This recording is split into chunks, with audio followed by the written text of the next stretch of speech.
Yep. Sweet. Welcome, guys. Randy here at Ovation Music and Studios, Gallatin, Tennessee. Back with Mr. Adam Shea. Don't want to point too close. All right. Today, we're going to talk about some tips for sweet picking. First thing is we're going to go over the basic three-string shapes on the bottom three-string set. So this is the G, B, and E strings. And we'll just start with what the shapes are and what we find to be the most useful sweeping pattern for actually playing along with some music. We're going to be in the key of D, so we can start in root position, meaning we're going to start on the D up here at the 7th fret. Now there's a couple different ways to finger the left hand, but in general, I use the ring finger twice, and we get 7 on the G string for a D, F sharp just above that, A on the E string, and then D on the top string. All right, then from there, all right, so what we're gonna do is I'm gonna show you my sweeping pattern, which is down, down, down, up. From this point, we're gonna do a pull off, and then another up coming back, and then start it over exactly like it was.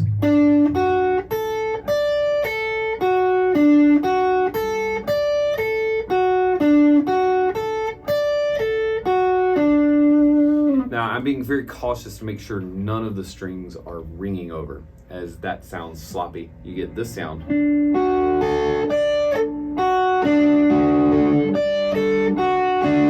And that's not what we're going for. We're going for a legato single line. Mop picking. Mop picking? When it's sloppy, that's mop picking. Mop picking. All right. I'm very good at mop picking. We want to clean up, so let's sweep it.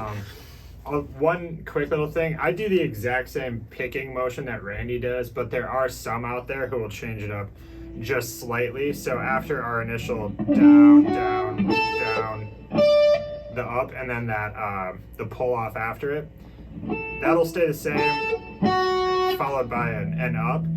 Right here is where it changes up or it can change up. Some people will do another up to basically where we think of it as restarting our shape. Some people do another up and then switch on the inside of the string. So it's the same way of getting, yeah, exactly. It doesn't really make a difference. I would argue. Let's see. So I don't know that I've ever practiced that.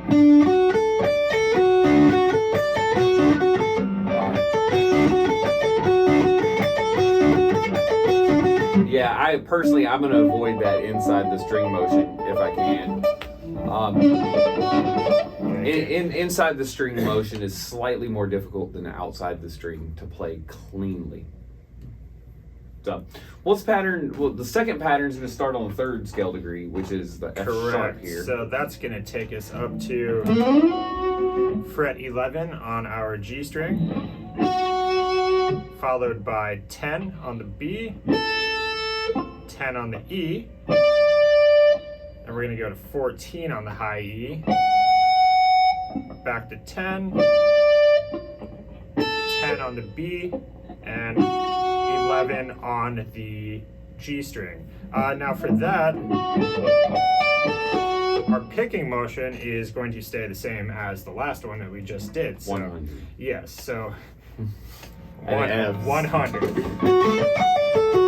That is kind of nice. When you get your right hand going with these sort of things, they'll often stay the exact same. Yeah, it's all left hand shapes. The right hand just kind of gets into a groove and just moves really. It has to be fluid. And so we'll go ahead. Let's move to the last shape here, which is going to start on the 5th scale degree, or the 3rd note of the chord. This is an A. It's going to be 14th fret on the G string, and then 15th fret on the B string, 14 on the E string,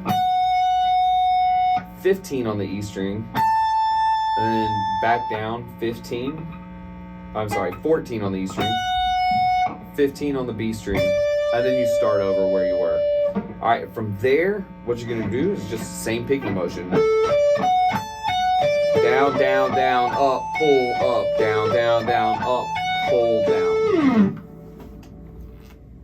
Does that make sense? Yeah, I think. I hope so. So how does this work in music? Because it seems sort of like frivolous, kind of like playing scales. It's not very musical by itself. Yes. First off, for me, it has to be rhythmically accurate.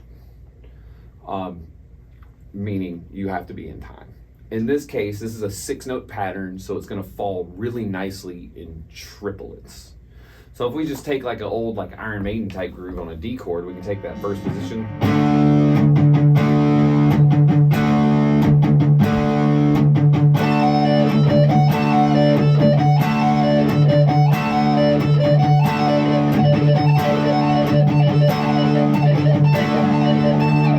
Yeah, that was like double time speed.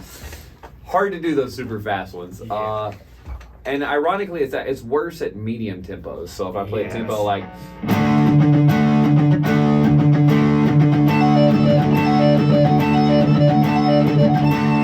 it's really easy to fall off the meter very fast. Whereas if you go a little faster.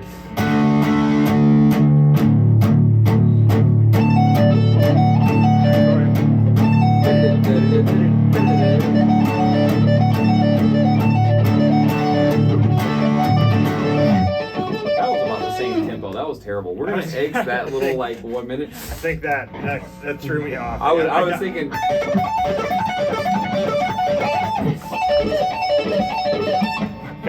in my own head.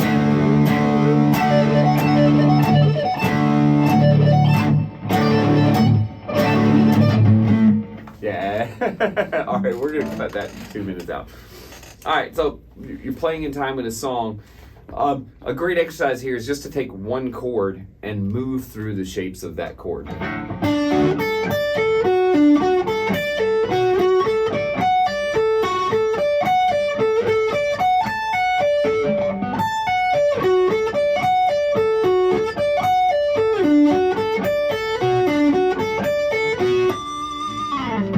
So from there, all you got to do is know your other chord changes and how they relate to that, and then you can change chords within it. So if I took a simple chord progression like a 6-4-1-5, in this case E minor to C, G, D, we can very easily find those chords in root position.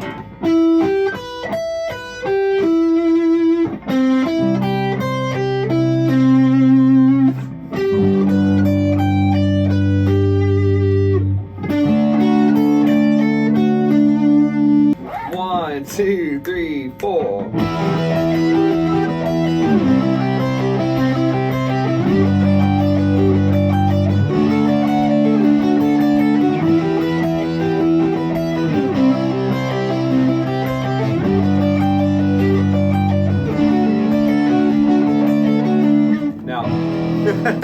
Now I'm gonna say that's like really difficult for me because I would very rarely sweep through a progression only using the root position chords. I would go to the closest inversion of said chord.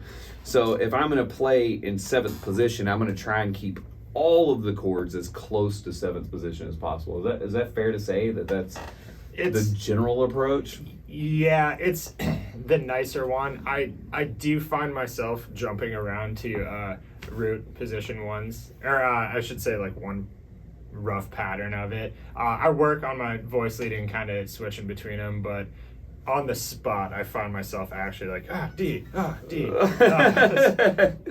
So yeah, for me, it's much easier. So this is E minor, C, G, D. I find it much easier to play E minor here, and then play the C starting right there, and then the G's right below it, and then the D's right there or there. When you're moving in fifths, either direction is kind of the same. So let me show what that looks like real quick. 1, 2, 3, 4.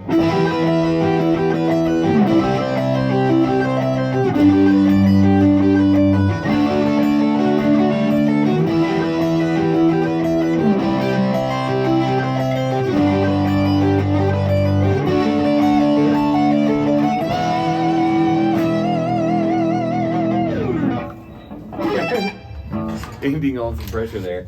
So you say you approach this with a little more skips. So let's take that same chord progression and just hash out your patterns that you would approach there. So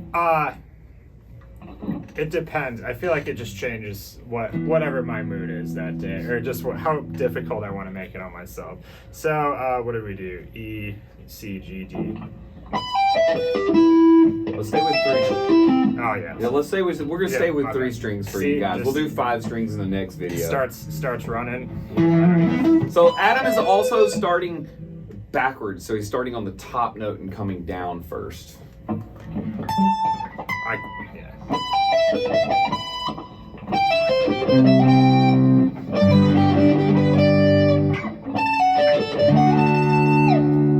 don't know why this chord progression is so hard for me today. Y'all leave it in the comments on how terrible that is.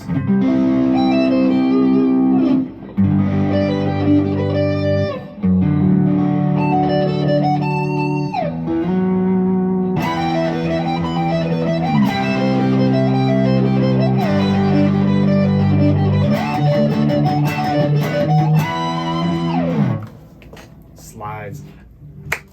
I like the sliding sound. I like the slides.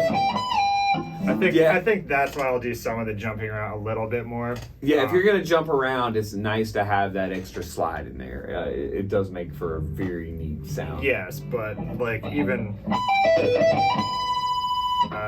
one of them I slid, it felt particularly far, and I was like, oh, that wasn't quite as much fun as I thought initially. But yeah.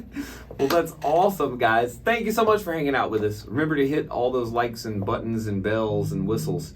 If you find the whistle, leave it in the comments. Here today with Adam Shea, Ovation Music and Studios. We'll see you guys next time.